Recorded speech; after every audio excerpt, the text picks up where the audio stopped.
আবর্জনা ফেলাকে কেন্দ্র করে উত্তেজনা, তৃণমূল কাউন্সিলরের সঙ্গে কংগ্রেস নেতার হাতাহাতি। আসানসোল পৌর নিগমের 22 নম্বর ওয়ার্ডের সেন্ড্রালি রোডের ঘটনা। ওয়ার্ডের অন্যান্য কমপ্লেক্স সোসাইটির কাছে দীর্ঘদিন ধরে আবর্জনা পরিষ্কার না হওয়ার অভিযোগ। এলাকাবাসীর অভিযোগ, পৌর নিগমের স্যানিটারি বিভাগের সুপারভাইজার তাদের আবেদনে সাড়া দিচ্ছেন না, অথচ প্রতি বছর ময়লা পরিষ্কারের জন্য এলাকা থেকে সুপারভাইজারকে বেশ কিছু অর্থ প্রদান করা হয়। বিষয়টি মহানগরিককে মৌখিকভাবে জানানো হলেও কোনো লাভ হয়নি। আবর্জনা দুর্গন্ধে অতিষ্ঠ হয়ে উঠেছেন তারা। প্রতিবাদে এদিন বিক্ষোভ দেখান স্থানীয়দের একাংশ। বিক্ষোভকারীদের সঙ্গে ছিলেন এলাকার বাসিন্দা তথা কংগ্রেস নেতা প্রসেনজিৎ পুইতুন্ডি। ঘটনাস্থলে স্থানীয় তৃণমূল কাউন্সিলর অনিমেষ দাস হাজির হলে পরিস্থিতি উত্তপ্ত হয়ে ওঠে। কাউন্সিলরের সঙ্গে কংগ্রেস নেতা প্রসেনজিৎ পুইতুন্ডির মধ্যে বচসা হয়। তারপরে শুরু হয় হাতাহাতি। কংগ্রেস নেতার অভিযোগ, কাউন্সিলর এবং তার অনুগামীরা তাকে মারধর করেছে। ঘটনাকে ঘিরে উত্তেজনা ছড়ায়। যদিও মারধরের অভিযোগ অস্বীকার করেছেন তৃণমূল কাউন্সিলর অনিমেষ। পরিস্থিতি সামাল দিতে ঘটনাস্থলে পৌঁছায় পুলিশ।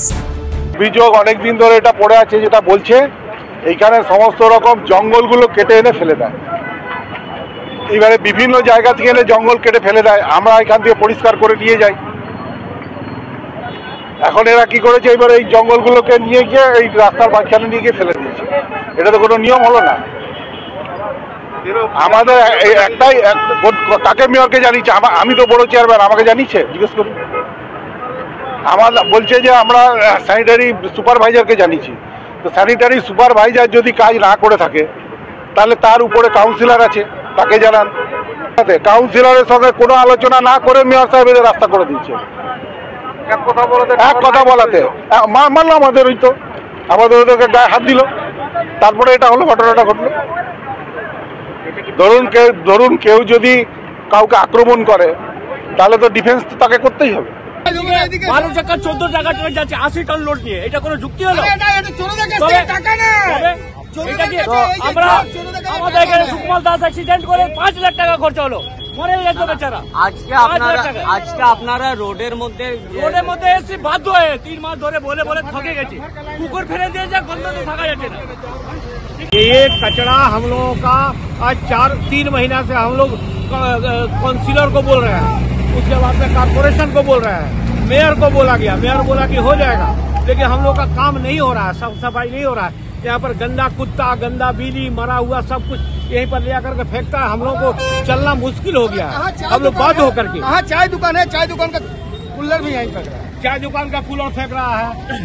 প্রতিবাদ জানানোর পর কাউন্সিলর তার কিছু গুন্ডা বাহিনীকে আনে, আইসে আমাদের উপরে চড়াও হয়। আমরা যখন বলি যে এখানে 3 মাস ধরে বলছে আপনাদের নোংরা, আমরা বলি যে হ্যাঁ আমাদের নোংরা, তার জন্য আপনার যে সুপারভাইজার সে এখান থেকে 2500 টাকা দুর্গাপুজোর সময় ওই সুইপারদেরকে দেওয়ার জন্য নিয়ে গেছে, ক্লিনিং স্টাফদেরকে। তাতেও কেন এখনো হয়নি দুর্গাপুজো থেকে? বলছে করবে না, তোমরা স্লিপ কাটিয়েছো তো। তাহলে 2500 টাকা যখন বললাম যে আমাদের কাছে রিসিট আছে, তখন চুপ করে গেল। তখন আমাদের উপরে চড়াও হলো, তার 2-4টে গুন্ডা এসে ধাক্কা মারলো, আমাকে ধাক্কা মেরে ফেলে দেওয়ার চেষ্টা করলো, পারলো না। ওই দেখুন আমাদের চেয়ারম্যানের হাঁটু পায়ে ফাটিয়ে দিয়েছে ধাক্কা মেরে ফেলে। উনি গুন্ডাগিরি করে এখানটা দেখাতে চাইলেন যে তুমি এখানে এটা করছো। আমি অ্যাজ এ সোসাইটির সেক্রেটারি, আমার এটা কর্তব্য সোসাইটিকে পরিষ্কার পরিচ্ছন্ন এবং সুষ্ঠু রাখার। কিন্তু উনি বুঝতে পারছেন যে এই অনন্যাতে যে এককালীন উনি যে দখলদারি রাজ চালিয়েছেন, সেই দখলদারি এখন আর অনন্যায় চলবে না। তাই উনি নব অনন্যার এসে কে ঝামেলাটা কে করেছে? কাউন্সিলর এবং তার সঙ্গীরা।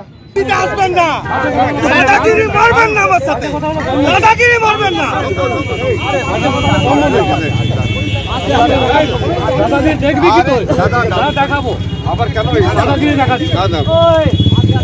দাদাগিরি দেখাচ্ছি।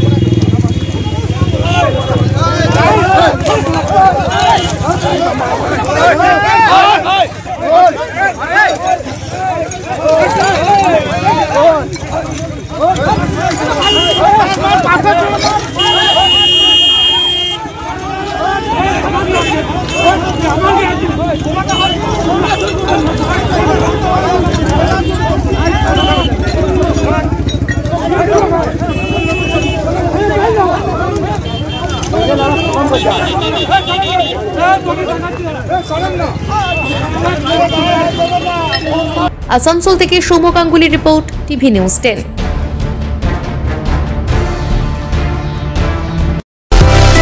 সুলভে সঠিক চিকিৎসার একমাত্র প্রতিষ্ঠান বিবেকানন্দ হসপিটাল। 24 ঘন্টা emergency service, blood bank, trauma care. আপনাদের সেবায় আমরা তৎপর। গুণমান ও পরিষেবায় দুর্গাপুর বিধাননগরের ডক্টর জাকির হোসেন এভিনিউর বিবেকানন্দ হসপিটাল শিল্পাঞ্চলের মানুষের মন জয় করেছে।